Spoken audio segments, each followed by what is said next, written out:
All right, what's up, y'all? So tonight is the big anniversary show for AEW Dynamite, and there's two matches specifically that I want to speak about. First, the match that we learned about first, Ricochet and Will Ospreay, the most rushed match in AEW history to me. This feud goes back years. Ricochet and Will Ospreay have had amazing matches in their career, one of the greatest rivalries just in wrestling history.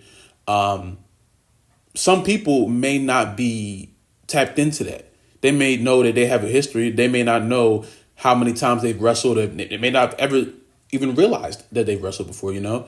So instead of AEW taking time to build this feud weeks after weeks, maybe months after months, to do this at a Wrestle Dream or a Full Gear or a World's End, they decide to do it tonight for a ratings boost. Now, I think it's going to work. I think this is going to be one of the highest rated AEW Dynamites we've had in a little bit. Because this time, for the first time in a long time, I've seen a lot of people say they're going to tune in Dynamite just to watch Ricochet and Ospreay. So in a way, it's a success. But I'm going to say this as well.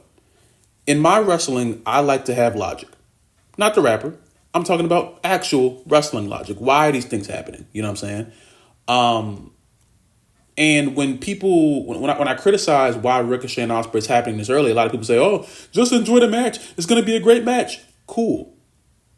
What's the difference between what Ospreay and Ricochet are going to do tonight, and if I were to go into my 2K24 WWE game, download a Will Ospreay, well, I think I already have Will Ospreay downloaded, put him and Ricochet in the ring, boost their overalls both to 100, and press simulate and watch them wrestle?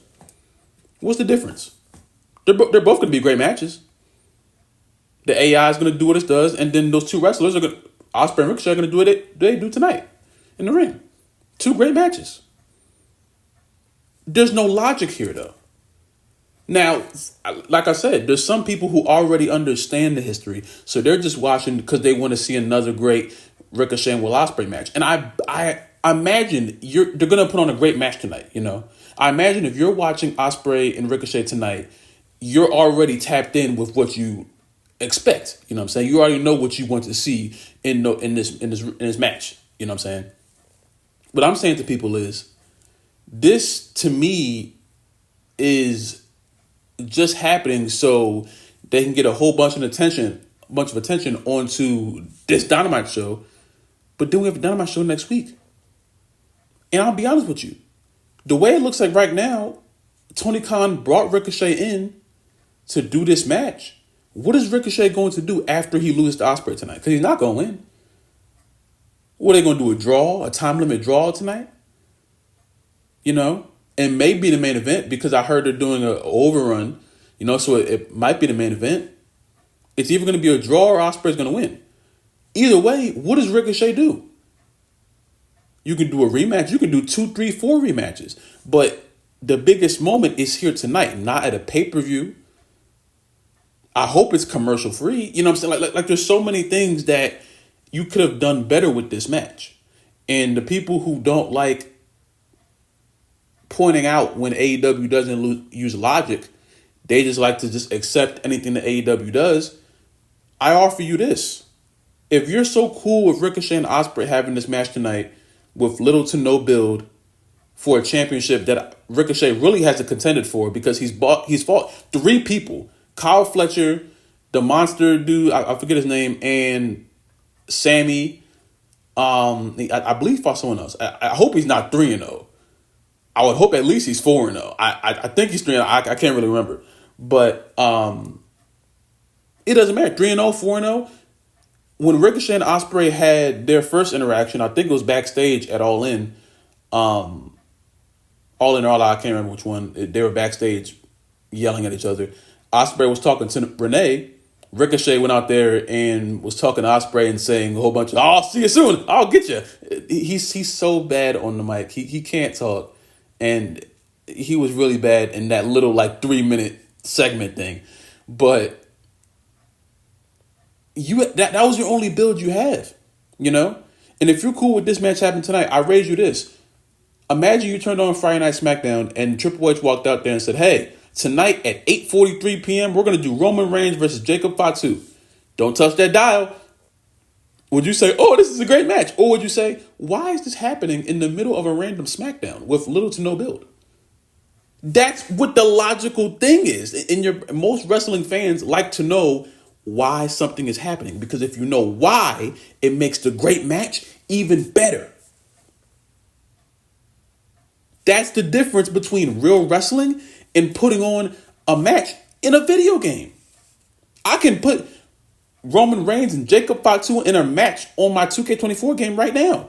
And it doesn't matter because, well, it's a video game. No one cares, But this is real life, and real life deserves real logic, especially when you have two superstars who can tell a story within each other.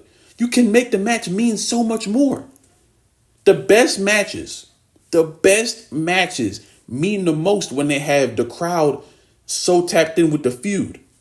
CM Punk and Drew, no matter if it's the opening match or the main event, is going to mean so much because they've built up a long-term story between these two men. If Punk came back in Survivor Series and then the next night they're let's lock Drew and him in the Hell in a Cell, people are like, why are they locked in the Hell in a Cell? Why is Drew mad? Why is Punk? We know why Drew was mad, but they're just going off of pure anger. Punk and Drew, they haven't said anything to each other. They're just throwing them in the Hell in a Cell. There's no logic there. AEW has a hard time with doing things with logic because they get so trigger happy when they have Ricochet or someone in the company, and that's cool. But Ricochet has peaked already.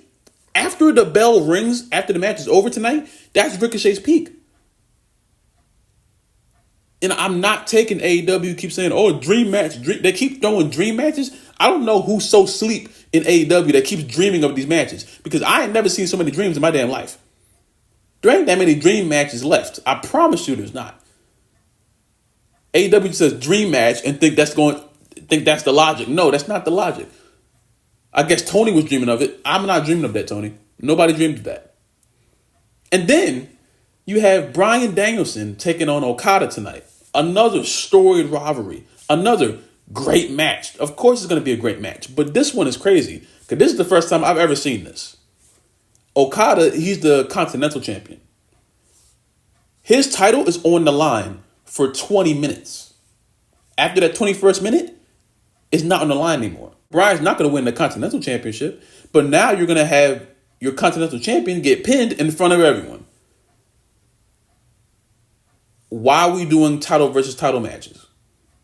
Why are we doing title for title matches randomly just because, oh, this is a great match?